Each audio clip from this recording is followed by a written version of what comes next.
अस्सलाम वालेकुम फ्रेंड्स, कैसे हैं सब। आज की वीडियो में मैं आपको दिखाने वाला हूँ कि आप किस तरह इतनी आसान तरीके के साथ सब्जी की चाट बना सकते हैं। जी हाँ, आपने इससे पहले खाई होगी फ्रूट की चाट या फिर आपने इससे पहले दही भल्ले भी खाए होंगे, चना चाट भी खाई होगी, लेकिन जो आज की वीडियो है वो है सब्जियों की चाट के बारे में। तो चलिए बगैर वक्त ज़ाया किए शुरू करते हैं।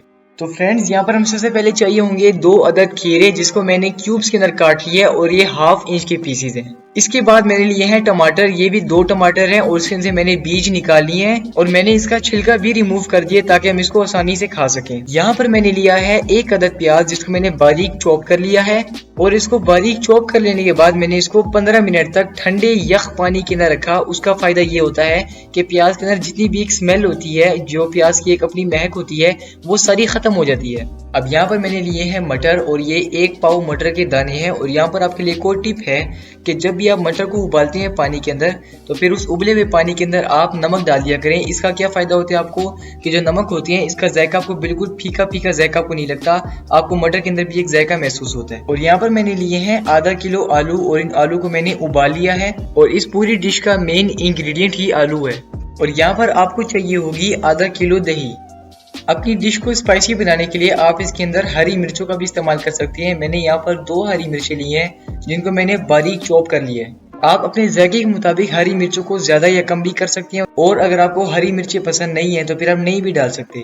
और यहाँ पर आपको चाहिए होगा काला नमक। यहाँ पर आप सफेद नमक भी इस्तेमाल कर सकते हैं, लेकिन इस चाट के अंदर काले नमक का जो जायका होता है ये बहुत ही मजे का होता है। मैं तो यहाँ पर काला नमक इस्तेमाल कर रहा हूँ। अगर आपके पास काला नमक नहीं है तो फिर आप सफेद नमक भी इस्तेमाल कर सकते हैं। और यहाँ पर आपको चाहिए होगी सुर्ख मिर्च यानी कि रेड चिली पाउडर। मैंने यहाँ पर 1 टीस्पून रेड चिली पाउडर इस्तेमाल किया है। यहाँ पर भी आपके पास ऑप्शन है, यानी कि अगर आपको मिर्ची ज्यादा अच्छी लगती है तो फिर आप ज्यादा कर सकती हैं, लेकिन अगर आपको मिर्ची अच्छी नहीं लगती तो फिर आप यहाँ से मिर्चों को कम भी कर सकती हैं।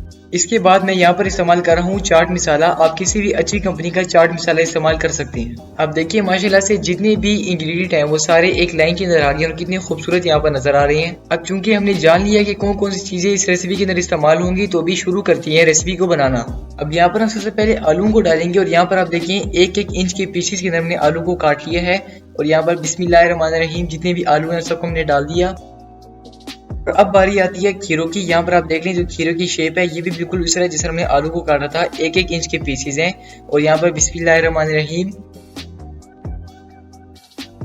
अब यहाँ पर बारी आती है इसके अंदर मटर को डालने की। मैंने आपको तरीका भी समझा दिया था कि आपने मटर को किस तरह उबालना है। आपने उबालते हुए जो मटर है इसको नमकीन पानी के अंदर उबालना है ताकि मटर के अंदर भी एक जायका हो। तो यहाँ पर जितनी भी मटर है उन सबको हम डाल लेते हैं बिस्मिल्लाहिर्रहमानिर्रहीम।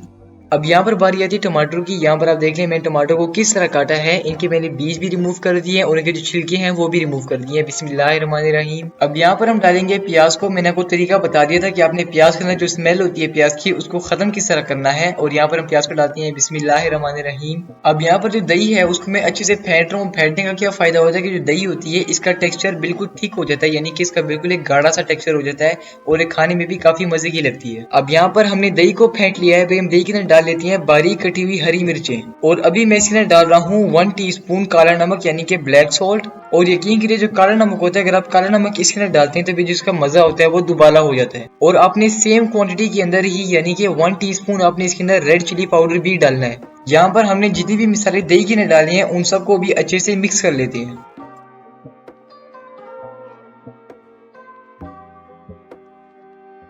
अब वापिस चलते हैं सब्जियों के ऊपर। यहाँ पर जितनी भी सब्जी हैं उन सबको हम अच्छे से मिक्स कर लेते हैं।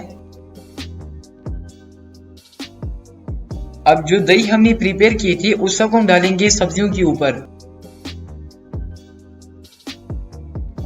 अब यहाँ पर हम डालते हैं बिस्मिल्लाहिर्रहमानिर्रहीम। अब यहाँ पर जितनी भी सब्जी हैं उन सबको हम अच्छे से मिक्स कर लेते हैं। आपने हल्के हाथ से मिक्स करना है, आपने ज्यादा जोर से मिक्स नहीं करना, वरना जितनी भी सब्जियां चूंकि वो काफी नरम है तो वो टूट भी सकती हैं, तो चाट खाने में मजा नहीं आएगा। लिहाजा यहाँ पर मैं बिल्कुल हल्के हाथ के साथ जितनी भी सब्जियां उन सबको अच्छे से मिक्स कर लेता हूँ। जब तक मैं इस चाट को मिक्स कर रहा हूँ तब तक मैं आपको इसके कुछ बेनिफिट्स बता देता हूँ कि आपको इसको खाने से बेनिफिट्स क्या मिलेंगे आखिर में। तो सबसे पहला ये है कि जो मोटे लोग होते हैं जिनको मोटापा बहुत ही ज्यादा होता है, अगर वो इस चाट को खाते हैं तो उनको मोटापा बिल्कुल भी नहीं होगा, क्योंकि इसके अंदर सब्जियां इस्तेमाल की हैं। और जो लोग मोटापे से गुजर रहे होते हैं उनको अच्छे से पता होगा कि सब्जियां होती हैं ये मोटापे को खत्म करने के लिए कितनी जरूरी होती हैं। इसके अलावा वो लोग जो कि ऑयली चीजें बहुत ही ज्यादा खाते हैं, तली हुई चीजें बहुत ही ज्यादा खाती हैं और बाद में उनकी सीने के अंदर जलन होती है, तो उस जलन को खत्म करने के लिए भी जो ये चाट है काफी मुफीद है। आप इसके अंदर अपनी मर्जी से कुछ वेजिटेबल और भी डाल सकती हैं और कुछ निकाल भी सकती हैं, जैसे कि अगर आपको प्याज पसंद नहीं है तो फिर आप प्याज को भी निकाल सकती हैं, और इसके अलावा अगर आपको शिमला मिर्च पसंद है तो फिर आप इसमें शिमला मिर्च को भी डाल सकती हैं। बहरहाल जो इसके सेहत के लिए फवाइद हैं ये बहुत ही ज्यादा हैं। और अब बारी आती है इसको टेस्ट करने की। जैसे ही मैंने इसका सबसे पहला बाइट लिया, इसका जायका इतना मजे का था कि मैं फर्क नहीं बता सकता था कि ये बाजारी है या फिर इसको घर के अंदर बनाया गया है। इसके अलावा जो इसमें मिसाले इस्तेमाल किए गए थे वो भी काफी बैलेंस थे, यानी कि ना ही हद से ज्यादा ना ही हद से कम। तो फ्रेंड्स यही थी मेरी आज की रेसिपी। अगर आपको मेरी रेसिपी पसंद आई है तो मेरी वीडियो को लाइक करके मेरे चैनल को सब्सक्राइब जरूर कीजिएगा और इसी के साथ साथ अपने दोस्तों और अजीजों के साथ भी इसको शेयर कीजिएगा। मैं आपसे मिलूंगा अगली वीडियो में, तब तक के लिए अल्लाह हाफिज।